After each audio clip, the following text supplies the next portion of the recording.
So coming up, we are going to be relicing this bass.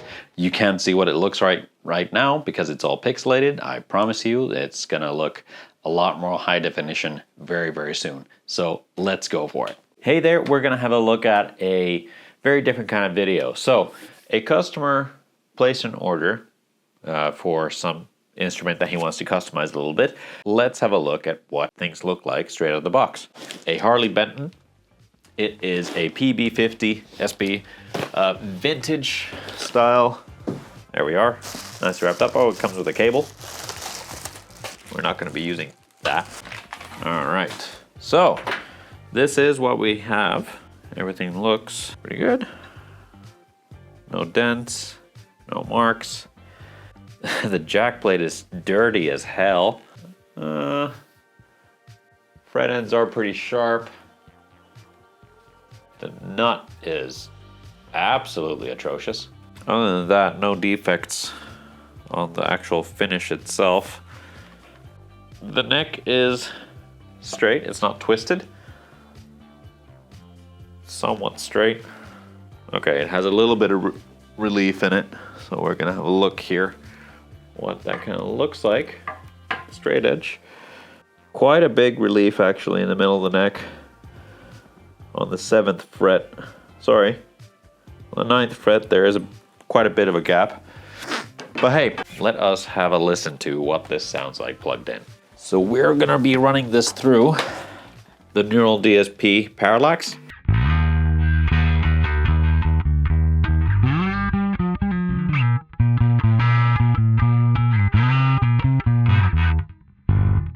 It's been a while since I've played bass. Let's have a look at the tuning. It came pretty much tuned a whole step down. Well, the intonation's definitely not there.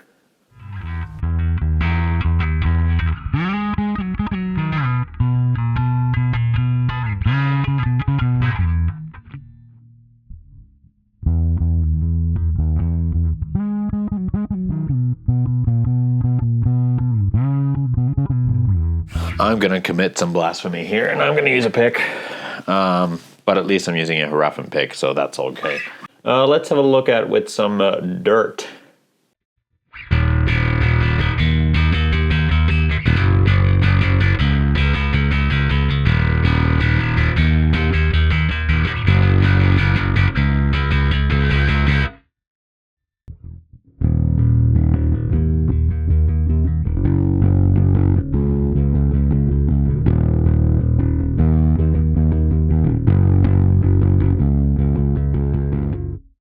Overall, not too bad. Things definitely to take care of, but at least it plays.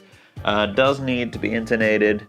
Frets do need to have a little bit looked at, but I've seen much worse from actual bigger brands than Harley Benton. Or say more expensive brands than Harley Benton. The nut is, yeah, that is horrible, and that definitely needs to be changed. But other than that, I am somewhat impressed. Color me impressed. QC passed is the sticker that says on the back. Now that I've had a little chance to kind of sit down with this bass, I notice that there's a lot of little tiny things that kind of show off that, you know, this was mass produced for rather cheap. Quality control goes as far as everything works and looks fine for the most part, but then it comes to small things like you can see that there's still router marks on the neck here, left by the CNC. Actually, now I feel that it's a bit uneven. A little bit of polishing compound still all over the place, here and there. The sanding hasn't been done all that well. There's a little divot there, and the end of the headstock, you can see that there's sanding marks going here and there. Other than that, yeah, we already looked at kind of the cleanliness, polishing compound, or yeah, looks like polishing compound wasn't cleaned up at the edge of the fretboard, so that's fretwork, as I said, was kind of appalling. But other than that, nothing too major. However, now we need to take this bass apart because the next step involves relicing. We're going to be relicing this bass, as you've probably read in the title already, and have a kind of look at what are some of the things that you can do to relic an instrument. Now I already know that I'm going to get a bunch of hate for this because there's a lot of people who don't like relicing, and I get it. It's fine.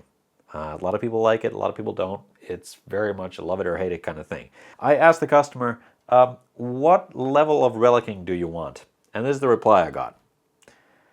So if we look at reference pictures, that means I get to beat this up pretty well. Now, one should note that the Sting bass is made with nitrocellulose lacquer, so that's going to be wearing and tearing a lot differently than high gloss polyurethane, which is a lot thicker. We're not going to be able to wear it down quite the same way as we would with a nitrocellulose, but we're going to try. It's going to be a 50 style headstock. But other than that, I'm not going to start aging it to where it looks yellow because that would involve staining and lacquering and stuff like this. But we're just going to kind of dirty it, grime it up, and make it look all sweet, while at the same time making it feel like it's played in. Because right now, the fretboard edges are very, very sharp. So we're going to get it feeling like it's played in, wear down everything else. Hardware, body, neck, everything. This is going to be really, really sweet when we're done with it. And this was fun. So there's plastic peel and more plastic peel. I am more than likely going to time lapse this, but let's take her apart.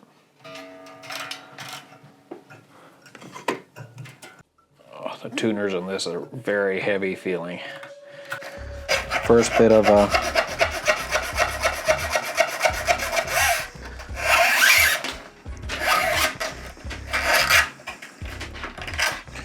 we're not being very kind to this instrument throughout this entire process. We will get into the nitty-gritty of actually doing this to the fretboard here as well. The thing is, when it comes to relicing or weathering anything at all, consistency is actually the enemy. The less consistent you make it look, the better it and more convincing it's actually going to look like.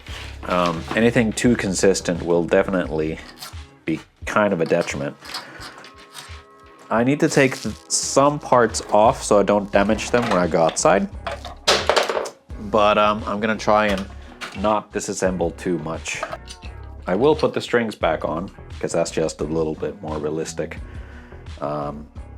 If the strings kind of like hit and bounce, but I do want to remove the pickup because I don't want to damage that. I also want to remove actual like electronics just because I'm going to wear those down separately. I need to be realistic about where things are going to be hit. I need to treat this instrument as if, you know, I was on the road. Not me, not if I was on the road. If I was on the road, I would be respectful of other people's instruments. But let's say that this has been played on the road for a couple of decades. There were different kind of roadies and guitar techs working on it over multiple different places all over the world. Then it's going to get dings from maintenance things as well. So I don't need to be too careful about things. In fact, the more I kind of just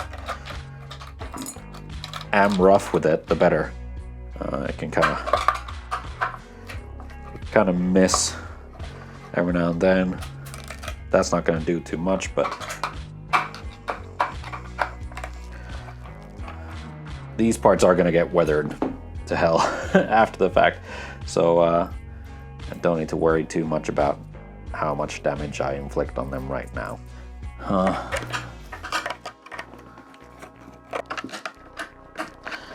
Not having the right tool for the job kind of maintenance, or making it look like I don't have the right type of tool for it. Every little ding will pull together later on. And I'm using this as a sort of stress relief project right now for myself. As well, kind of like a good little in-between gig. I could leave the jack plate in place and probably will put it back. I'm just going to take out the electronics because I don't want those to get damaged. Last time I relic'd the guitar, it was the Telecaster from the deconstruction and rebuild or reassembly couple of videos that I did with Ionic Gecko, and I didn't film that, so I thought it would be fun if I just filmed this then. Essentially what we're gonna do is we're gonna go outside now and we're gonna drag this around on the road and pavement, dirt and shit like that. Simulate if this bass was dropped during a show or off a truck or whatever things might happen on the road. So we're gonna go and simulate that now. We need to think about what is gonna be like the real life scenario of something like this happening. You're gonna be playing, right? And then it's gonna fall off the strap. So that's what we're gonna do first. Oh, crap, dropped my bass. And that's just once over. Do need to have a think about what might happen if it kind of like falls off somewhere and gets dragged along. So in order to simulate it like actually dragging on the road, we're just gonna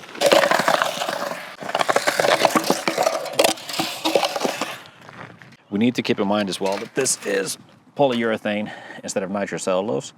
So it's just gonna kind of scratch up until we're actually really, really harsh on it. So let's go for it.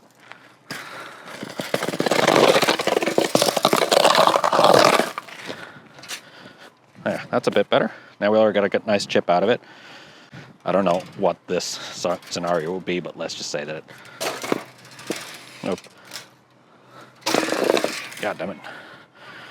Or how about the bass falls? I don't want to break the headstocks because I don't really trust Harley Benton to be that good. No, wouldn't really fall like that.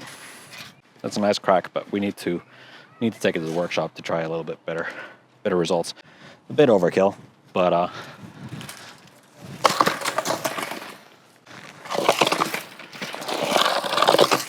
there we go. Now the thing to kind of like consider when doing something like this is relicing like actual, like relicing that happens over decades doesn't happen in an instance. So what we've now done to this bass with dragging it on the ground and doing all that, like a little over the top portion, we've now created the sort of scrapes and dents and scuffs that would have accumulated over time. They're the deeper stuff underneath layers and layers of other relicing that's about to happen. So while this doesn't look great as it currently is, it's not supposed to. This is going to be a fairly long process in order to get it to look somewhat decent. This is just like the sort of scratches underneath. Now we're going to clean this up, get rid of some of the dust because we don't really need that right now.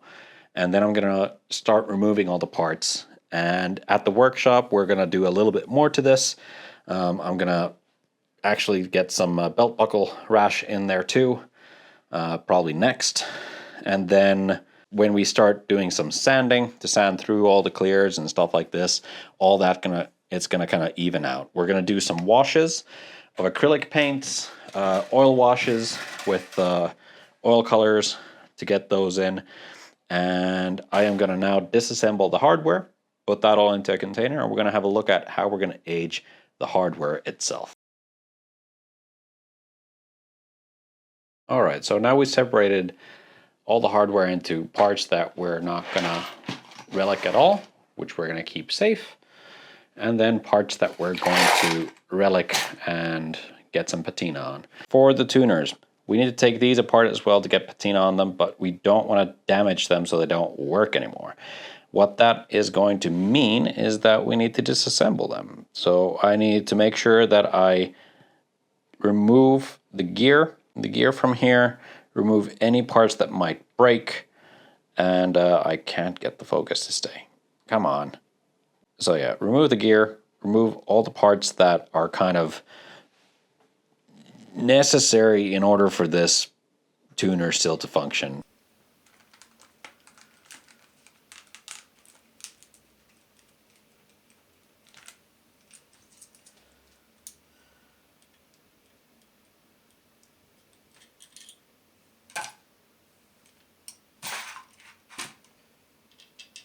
So next up we have our bin of hardware, and we're gonna get some patina on these. And the way to do that is to start off with getting a box of random bits of metal, old nails, and we're gonna go and get some rocks and dirt and stuff like that, and let's go from there. All right, now that I've got my box of dirt, I got a jar of dirt, I got a jar of dirt, I got a jar of dirt, and guess what's inside?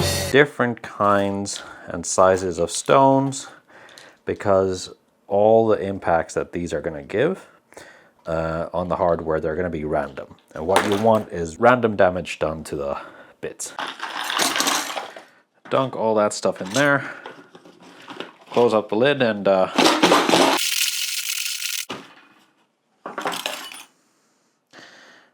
it's getting there. I'm just thinking whether I need to do this in smaller bits. 1, 2, 3, 4. Oh, there they are. Okay, we'll do these first.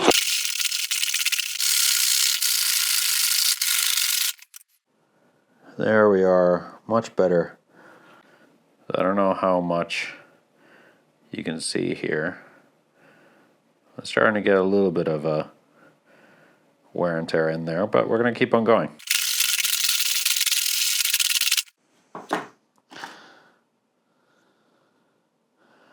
Great, these are looking great.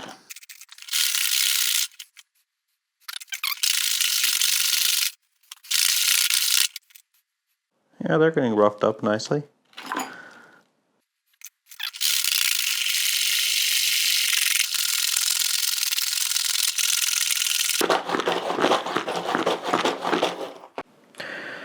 Okay, so now we have a good bit of random damage done to all the parts. And they look like they've, you know, been through some rougher years. Now, the next step that we're going to do is going to be a little acid bath. We're going to use aluoxide. God, I can't remember what the compound for this was, but essentially I use this to acid etch my aluminum. So it should work okay with a little bit of patina for these. Won't do too much, especially because it's old and it's been diluted. Yeah, we'll give these an acid bath and we'll see what we get out of it. Now the good thing about this stuff is that it's not gonna eat through any plastic. So it's only gonna affect metal, and it's only gonna affect the parts that are kind of not protected by the plating on these parts. And the good thing is that you can stop the reaction with just plain old water. So we're going to do these in little parts, and I'm going to close the lid, let it sit there in the fumes for a little bit, and we'll pick out the parts in just a bit. Dunk them in water to stop the reaction, but there you can see how that patina is going to get on there. And we're going to repeat this for all the different parts here, but look at that. That looks absolutely gorgeous. Do need to make sure to dry all the screws and stuff. We don't want them rusting over time either. All right.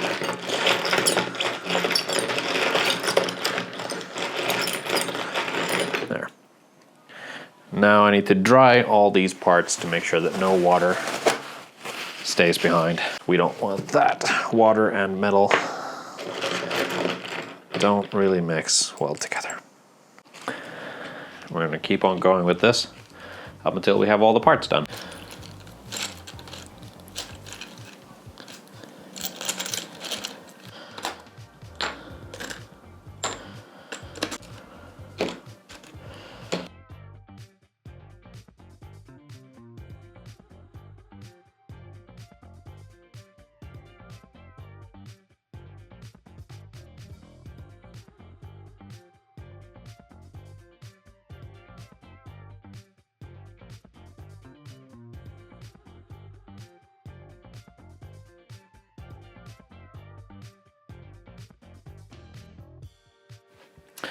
So to kind of recap what we did, as you can see, the base body is pretty haggard at this point.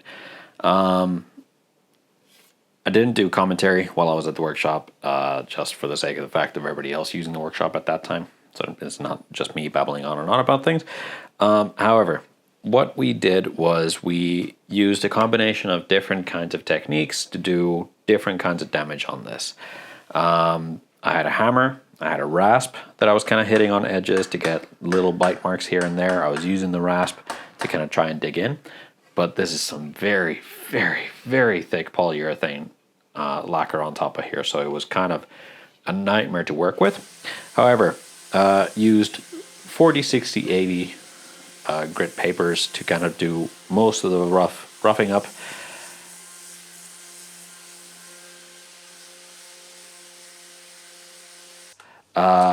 A heat gun to get some of the crackles in there, to get the actual lacquer to kind of pop off and crack in places and peel away, which helped a lot.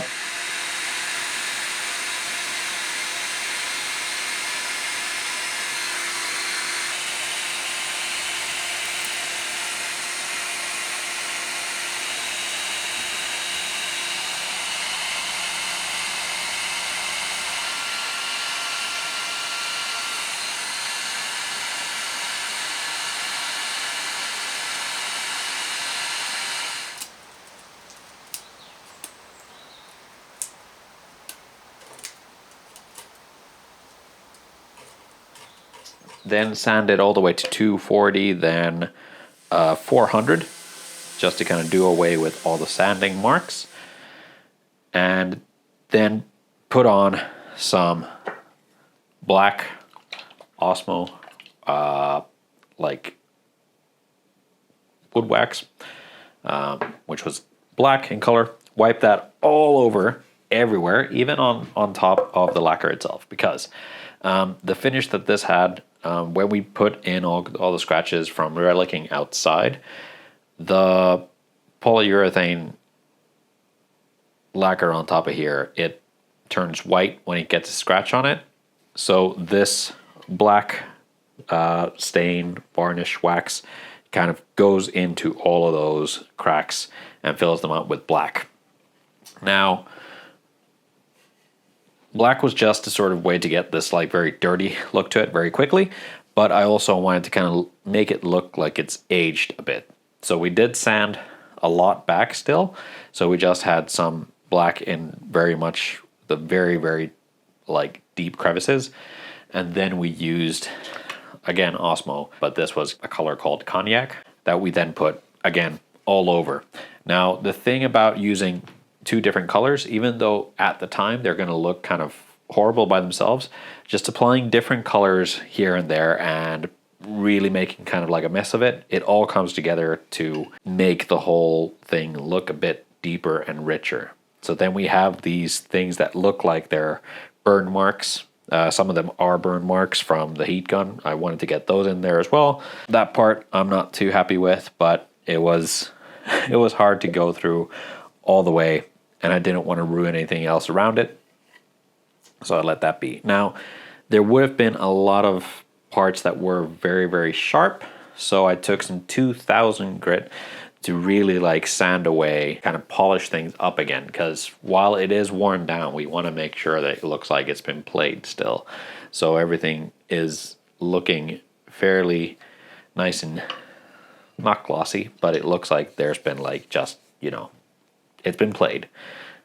So where your thumb, forearm would rest normally, you'd get a little bit more sheen out of that. Did do the plastic parts as well. And pretty much walked into the workshop, threw this on the floor, and then there was one guy who was working there who was just like, okay. Did use the heat gun on this just to kind of get it kind of warped, because I think that helps a little bit as well.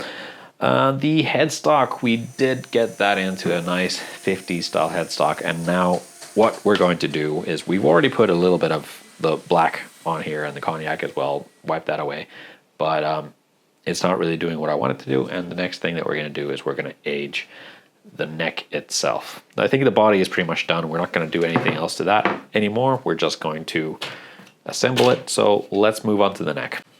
First and foremost, the first thing that we're going to do is we're going to get rid of all the very, very sharp edges, because that's not very nice. And we're going to do that with a burnisher. But now I'm actually thinking maybe before we do the burnisher, I'm going to try a little bit of antique wax, see if I can get some of that grain to pop up. Now with this antique wax, we're just going to rub it all over and then wipe away the excess, because this is some really dirty grime that we're going to put on there. There's not really much to stick to. We haven't sanded all the way through the lacquer here. Get the fretboard kind of gross.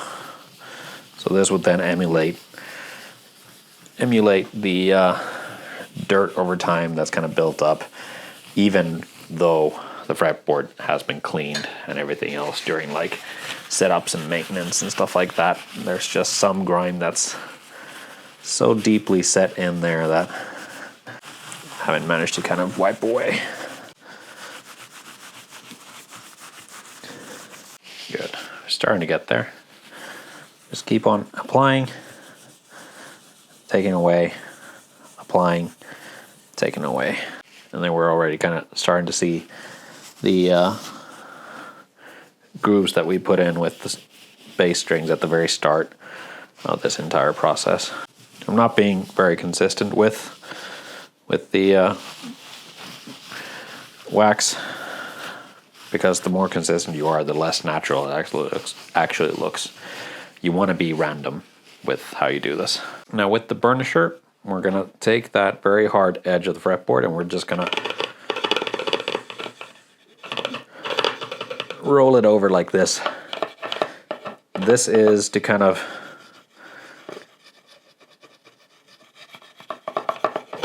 make it seem as though the bass has been played for many years already.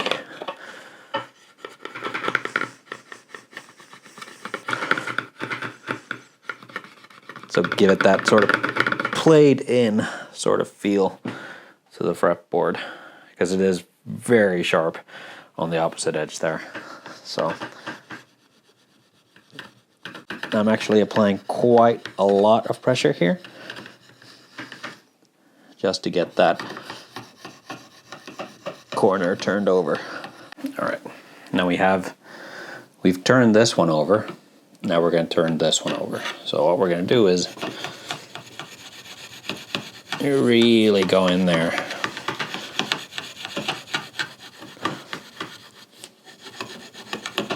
and turn that over. There, and that's what we're going to do for all the frets here. So there you have a very crisp line, nice crisp line, and there it's rolled over.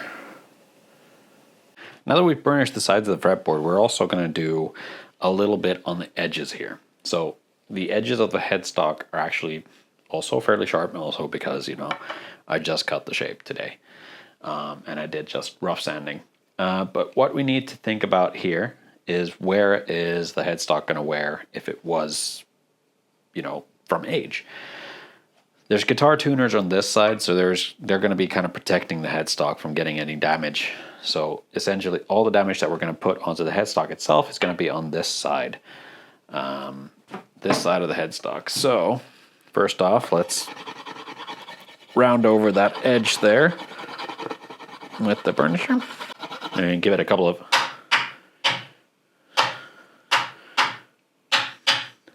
dings,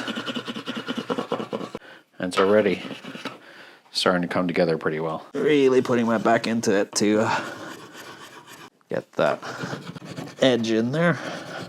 And because there's dirt on the burnisher, that's actually working in our favor by applying a little bit of grime.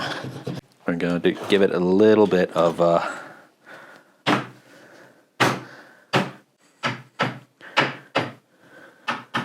couple of dings, and now we're just gonna get rid of all the little burrs caused by the dings.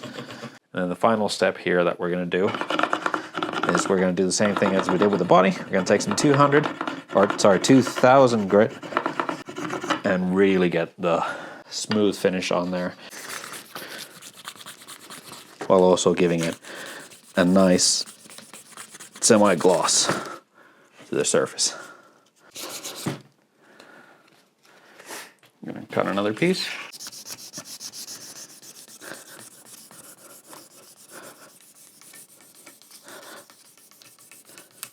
We're gonna have a look at the fret ends, make those really nice and smooth, feel very nice to the touch, so it's easier to play, and then we're gonna go ahead and polish up all the frets. So I'm gonna use a couple of different fret polishing abrasives to kind of get them to a extremely nice shine. I'm not gonna mask up the fretboard. I want to welcome any sort of gunk that would come up in doing this, and at the end I'm just gonna actually clean up the fretboard with some conditioner, and we'll see what the end result looks like after that.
And there we have it.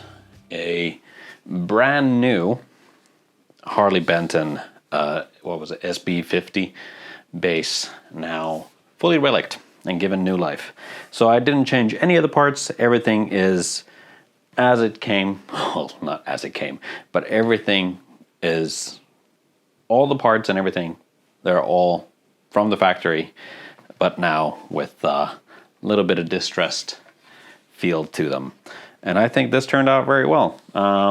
So as you've seen there, we did the whole body, did the neck, made the nut look like it's been, you know, that this bass has been played in clubs with a bunch of cigarette smoke for years and years on end, and it's gotten all yellowed and nasty.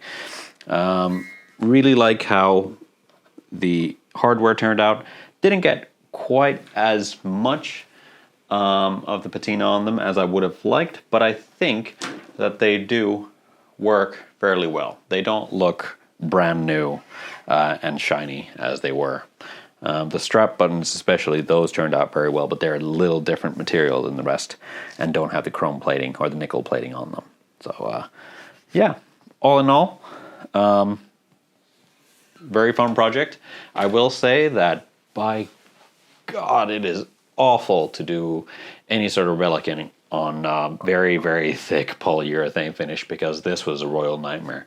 If this had been a nitro finish or something a bit thinner, it would have been a lot easier to kind of work, but be that as it may, I think we got pretty good results. And because I got to borrow the heat gun from one of the guys at the workshop, that really helped things out a hell of a lot. So yeah, thanks Panda for lending the heat gun. It kind of saved this project quite a bit. So thank you for watching. Be sure to subscribe. Like this video, comment, what do you think? Don't kill me in the comments. I know relicing is not everybody's jam, but yeah. See you in the next one.